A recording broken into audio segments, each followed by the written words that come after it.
is another one. Law school debt. There's a thing that has always been a part of my psyche that if you don't have money, like I said, if you're not rich, why should you aspire? You kind of feel like if you're in debt, you don't deserve. And I'm in serious law school debt, and I'm going to win AGT and pay it off. But no one's going to clap.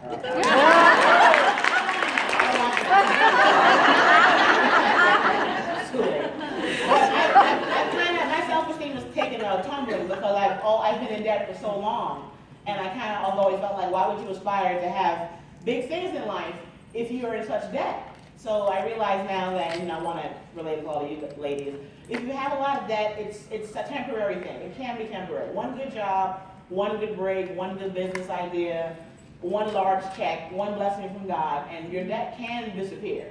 So don't make having debt make you feel like you don't deserve happiness. Because I'm going to own a house one day. If you look at my credit report, you'd be like, how in the hell? I know that all that is remediable, yes. And not with this TV, but just working. I work hard and I have a good work ethic, so I know that the debt that I'm always kind of have laden on my mind, it'll go away at some point. So that's another one of my D's. I'm female. That's part of the DFOS. Completely born that way, identified. I'm totally female. These days, you gotta be clear. And being a female at one point was a deficiency. It was a problem. And now, with the way the world is changing, like being a female is actually an asset. I want to combine that female and overweight. Although I like to call it, voluptuous mochaccino. But being a plus size female, like in my life, I never expected to be able to see. I've never seen plus size women on the covers of magazines. And if you guys are on Instagram and just awake, you'll see big girls everywhere. And there was a time where you shouldn't want a lot from life if you weren't skinny. And I was born, a size 12. I've never been a small person in my life. And I kind of piggyback this with, I live in America, but I'm a Jamaican woman. My heritage is Jamaican. And this is an example, like, part of being a comedian is a lot of travel, right? And I was doing a cruise. A lot of comedians, we do cruises as part of our job, telling jokes on cruises. So one of our cruise stops, my last cruise job, my very last cruise job, one of our port stops was Jamaica. And you don't have to get off the boat. You can stay on and go to the buffet. You don't got to get off the boat. But I got off the boat because I know my mom would be like, how did you not get off the boat? You are Jamaican. You have a right. You have a duty. So I got off the boat in Jamaica, and I want the confidence of a man who has no money and no home and no car, because Jamaican men, like in LA, on the rating scale for a woman, I'm about a hot 6.3. I'm about maybe even a 7 if I have a full wax done, right? In New York, I would say I'm clearly, probably an 8, not a 9. I'm not, arrogant, but in New York, I'm probably a light 8. But in Jamaica, I'm a 68.4. I am Beyonce in the West Indies. And when I got off this boat in Jamaica, I wanted to go for a walk to the beach. And the amount of men that I had following me on foot, on bikes, on skateboards, and there was one guy on a bike who was clearly over 40. And he was like, baby, let me show you the island, let me show you the sights, I want to show you around and show you a good time. I'm like, how? On your handlebars? You don't have anything. What are you going to show me? And then I'm going further to the beach, and another guy follows me, and he's like, do you work on the boat? I said, yeah, but I'm not an employee. I'm a contractor. I'm temporary. And he's like, temporary? If I had a piece of your body, I would love on it permanently.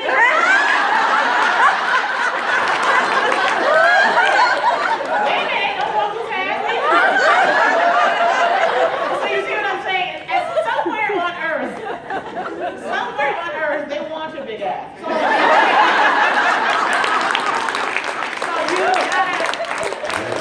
You can't be so hung up on the fact that you're not small, because when I tell people all the time, I'm like, I travel the world now doing stand-up, and most women look like me. The majority, whether you're white, Latina, Asian, whatever, most women start at a size 12, and they begin there. And you ever go to Target or any of these stores and look for your size? Our sizes are the first ones, though. Look at it. All you see is size 0, 2, 3,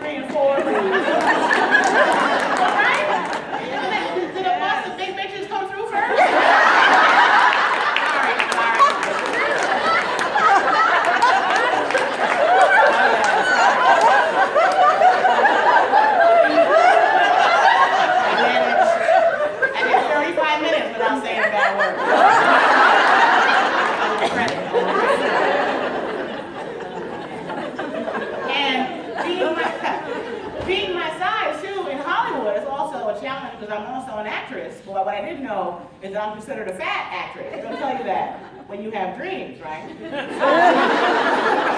So when I get emails for auditions from my agent, they always say, Jackie, they want somebody who's overweight, older, and average looking. And I'm like, average looking?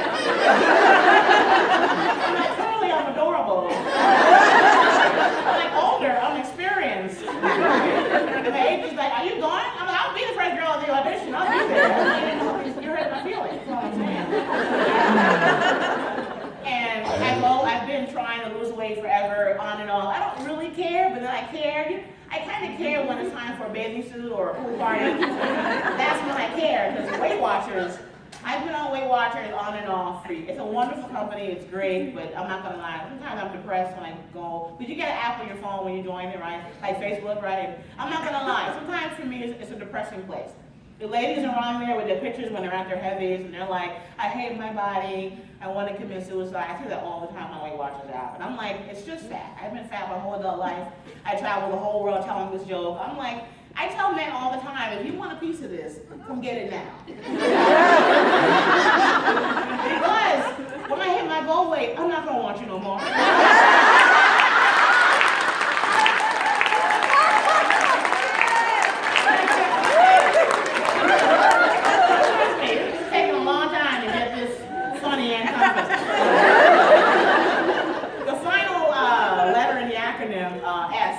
For selfish, and one of my biggest struggles that I will always have is that I've had a lot of tragedy in my family life, and I never moved back home.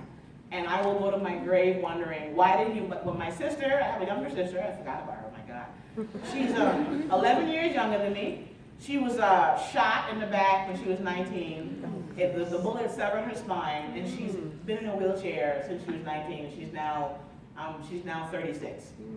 And but she's lives in her own apartment. She's incredibly healthy, resilient, self-sufficient. She just graduated from Hunter College with a degree in social work. She's getting her master's now. She probably has more money in her account than I do, you know. So this is someone that when she was shot, I was living in California. I had my little boyfriend or husband, whatever you want to call him, and I didn't move back home. I didn't move back home when that happened to her. I didn't move back home when my father got diagnosed with Parkinson's. And I've always kind of had this grief kind of, am I the most selfish person in the world? But I did not drop whatever I was doing to move back home when tragedy struck. My father passed away. He's never going to see me on AGT, although we all know he sees it all. And my sister is resilient, but I think deep down she resents that I didn't move back home. We're not close because we never have been close. And I'm always going to have that in my selfish that I've been pursuing my dreams as opposed to going home and staying in a safe job and helping out my family with the bills. So I don't even have an answer. I'm just telling you how I feel. It's just, I'll always wonder, am I selfish for putting myself first? Because even though it takes a long time to be successful and get wealthy, I know that if I work hard enough, the time away will,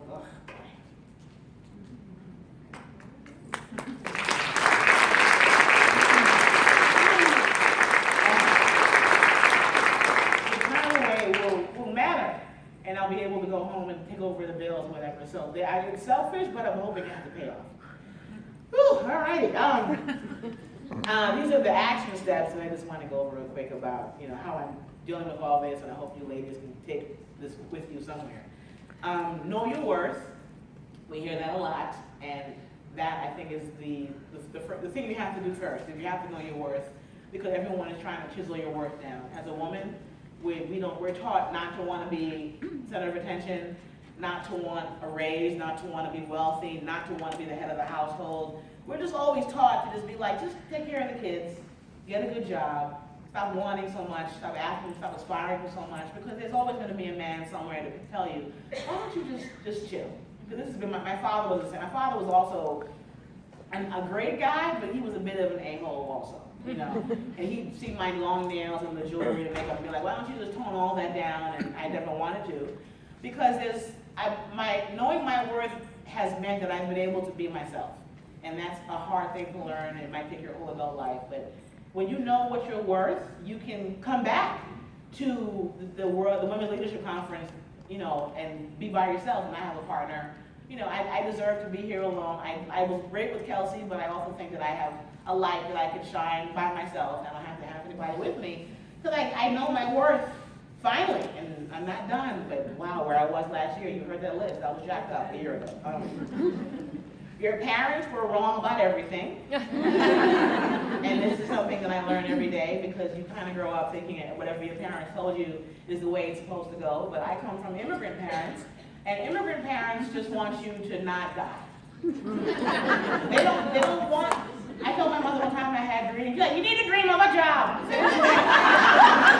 Immigrant people do not know about, I mean, sometimes immigrants, they're the ones who achieve the most. They come here with no money, then they own everything, but for the most part, most immigrants come here with just survival. You just gotta survive. Stop trying to be the best, center of attention, being a star. You just get a place to live, get a job. My mother and father stayed at the same job my whole life and retired. My mother got married, got pregnant, got a job, retired, their whole life one place. Ain't nothing wrong with that, but you just have to understand that your parents may not have had the key to life because they were trying to keep you alive. And I understand that now. But my mother is a widower, and she's learning how to do life by herself for the first time ever, paying bills, being on her own, the car, she's on her own with her sister, not totally alone, but, what she taught me was just do the best you can to not die. And that's really what you don't need to be validated by everyone before you start. I know we tend to kind of want to ask, and I was talking to Sarah, how we kind of stop telling all of our friends and family all of our dreams, all of our goals. You don't got to tell everyone what you're working on. Because sometimes social media is where I'm going to start the 30-day cleanse tomorrow and hit the gym every morning at 5 a.m. and, your friends are like, no, you're not. So now I don't share everything online like I used to. I still do because I'm a sharing kind of person, but I realize now that validation from everyone can hinder what you're working on because they may not want the best for you. So sometimes find out what it is you're working towards and aspiring towards and just keep it to yourself. Because social media can make you feel like the world is for you and that's not really the case. If you can't stop thinking about it, go on ahead and do it. Like if it's always on your mind, just go do it. If you're like, I want to learn how to do this, I want to go back to school. One of the biggest things that I hate my friends in the past is they're like, I could go back to college, but when I graduate, I'll be 40. God willing, you'll be 40 anyway. So you might as well spend that time doing what you want to do. A lot of women are like, I can't do this. I'll be at this age. I gotta wait till I do this. If it's always on your mind, try it. Like I've always been the funny girl, not the clown, but I've always been a girl who, when I had a retort or a rebuttal, it was always a funny one. So I always kind of wanted to figure out, how do I make a living at this? I didn't know how, but when I figured out I wanted to try, I did it after work for fun. For years, not for money. I had a job in Orange County, California, and I drove 100 miles every day from my job to some random club in Hollywood for no money. I had a brand new car, bought it to get the oil change. The guys at Toyota were like, where in the hell are you going? Because the miles were going crazy because I was driving every day for no money after work because it was on my mind all the time that I wanted to be a performer. So whatever it is you think you want to do, if you're thinking about it all the time, that's God's way of telling you, just go ahead and try. Just do it. If it's on your mind, it's me telling you, nudging you, go try it. So if it's always on your mind, go do it. It's not too late to be who you're meant to be, no matter how old you are. It's the same thing. My job is essentially, I get rejected for a living. And that's my job. I get told no. I get no's before I wake up. You ever wake up and open your email and like, wow. The day ain't started yet, but that's my life. I get no's all the time. The no's shouldn't matter if you really want to do it, right? Sometimes you don't need to know why. I'm not going to lie, those emails I read you earlier, I kind of wish I did not see them because I didn't sleep well last night at all. I cried last night, I didn't sleep well, I woke up cranky because I had these emails in my mind of men sitting down, writing down, in detail why they don't want me. I mean, you think about what that is. They took the time, and I didn't been left until they'd have been like, no, press send. But for him to sit down and actually numerically write down all the reasons why we can't have you, I had that on my mind when I went to bed. And that is the worst thing in the world. Don't go to bed with that kind of negativity in your head. So you don't always have to know why someone don't want you, you know. When I started, I guess, being me, I got whatever it is I'm trying to get so hard, and I just kind of want to lead you ladies with that. Like, I want, the last 15 minutes, I would love, not question and answer, I want it to be a sharing. So that's why the mic is there. I would love it if anyone has a question, or if you want to share, I would love it if you would, you know, go up there and talk to me. Anybody want to talk? Yes. Wait, I'm sorry, both of you at the same time. Ready? Blue shirt. Yeah. Yes. Yeah. Last 15. Thank you so much. I think you're very courageous and vulnerable, and Thank you. I appreciate you.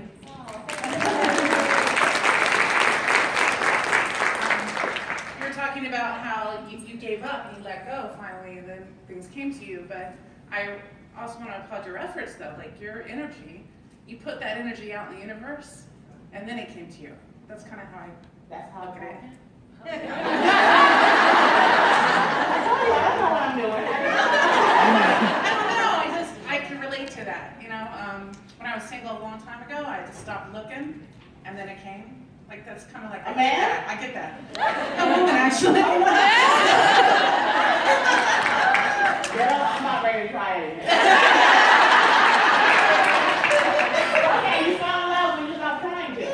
Yeah, isn't how it works? Just let go, let God.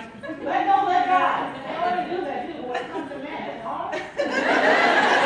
What's your name? Diana. Diana, thank you, Diana. Jackie. Hi. My name is Terry. Hi, Carrie. My question for you, it is a question, sorry, is what is the difference between, you think, confidence and arrogance? Because there's a fine line, and you know, you talked about your experience with a boyfriend saying, you already act like a diva, in a way. Paraphrasing, right? I'm paraphrasing.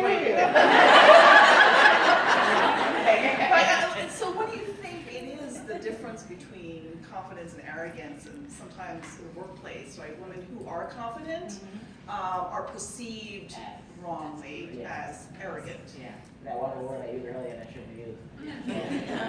The difference, you said? What I think the difference is? Ooh. I think confidence, wow, this might be deep, I'll just write this down. I think confidence is God-given, arrogance is not. Ooh, is that deep? I think confidence is God and the universe, whatever you believe in, telling you that you deserve it. And it's okay for you to carry yourself like, I deserve this. I'm a human being, number one.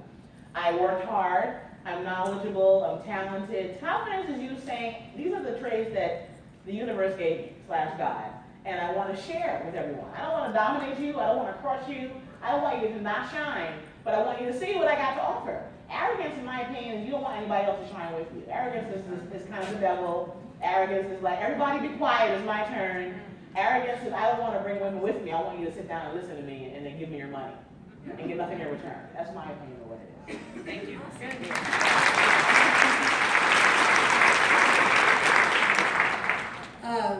My name is Kelly. Hi, Kelly. Hi.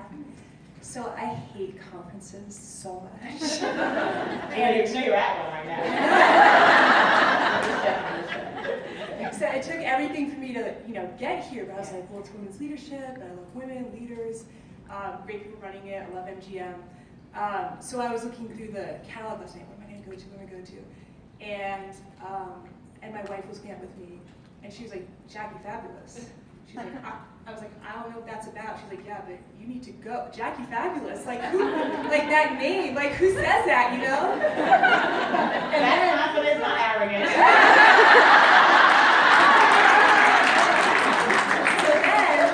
So then, like, you come out from out the podium and you're just like standing there in all your fabulousness. And I was like, oh, so great picture. So I sent it to my wife, and she writes back, oh, so fabulous.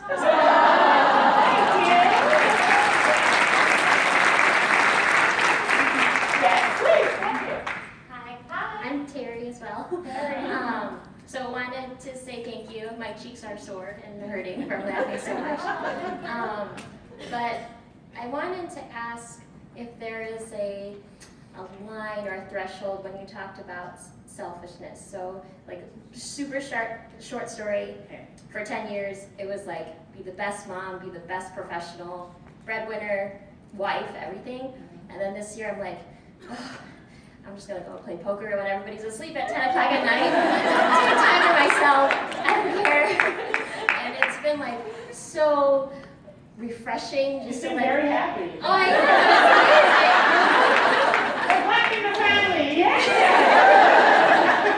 so I don't know if that's like, if there's a fine line or if it's a time period just to get that refreshing moment or what you're I think the time the time comes naturally. Like there's no way to make the time happen. Like you have a breaking point where you're like, if I don't do something else, I'm gonna kill my whole family. Right? And you realize I have to find something, and you're happy. I play poker also, and I love it. Awesome. Yeah, and I realize that it's my thing. Like when I go play, no one really knows. I go to casinos by myself. Yeah. When I travel, I go to a casino. Me too. And yeah. Losing money. Winning money. I won 500 last week playing poker, yeah. But if you're happy, your family's happy. Yes. Like if you feel like you have found an outlet to help you maintain or find some sanity, your family, they all see it. We all think that a family, when you see a couple stay together for the kids and they're miserable, you know the kids know, Daddy don't like her, she don't like Daddy. They can tell. So you found something to relieve you of the stress of being a provider for everyone. And there's no way to know when that's going to happen. You figured it out because it happened to you. You're like, I need something. You found it, you did it, and you seem happy now. So there's no way to know, but you know, the way you know is that you don't feel guilty, and you keep doing it.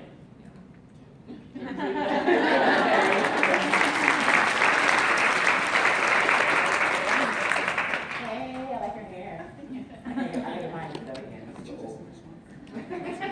So I wanted to kind of give you a moment of appreciation because in my life, I went through a period of time where, well, we'll call it the 20s. And where you think everything is supposed to happen by this time clock. You know, I need to graduate from school, and I need to get married, and I gotta have kids, and I gotta do all these things. And it didn't happen that way. It went a whole other way completely. Yeah. But then I let go of it, and I said, you know, whatever's gonna happen is gonna happen in its due time. And so then in my late 30s, because I turned 40 last year. Welcome to the dark side. Right, I know.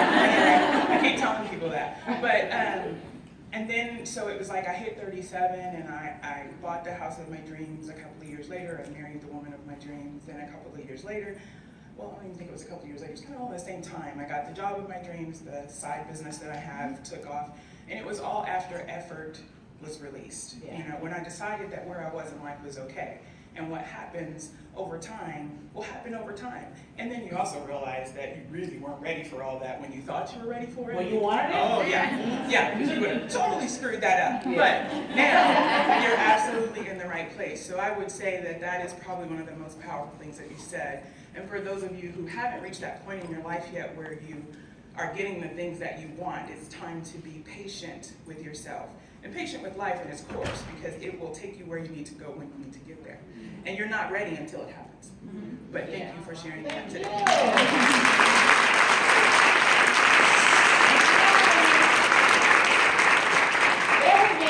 One second, I'm sorry. Don't there have been so many TV shows that were rebooted or come back, and when that happens in Hollywood, we all get like, oh, I gotta be on the show, I gotta be on the show.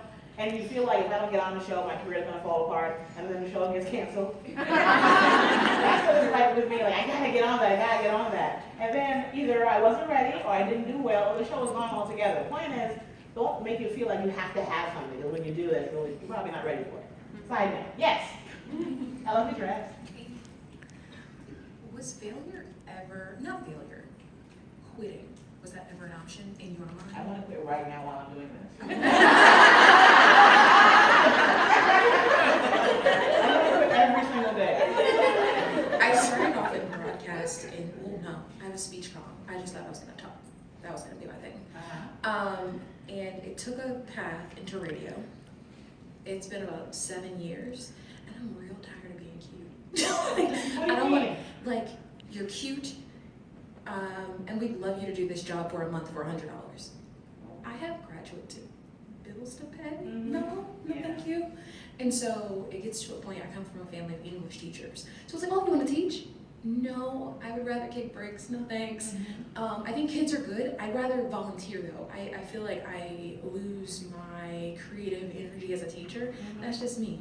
And so I've gotten to a point where it's like your parents, like I'm tired of being like beat over the head, like broadcast isn't making you money, it's not paying your bills. And it's just like, it's hard to keep that. I'm hard-headed by nature. So like I've been doing it for 7 years, but like I'm starting to get worn out. So I was just wondering if that is a creative happening or if I'm just in my own headspace. I think Steve Martin had this quote where you gotta make yourself so good that you become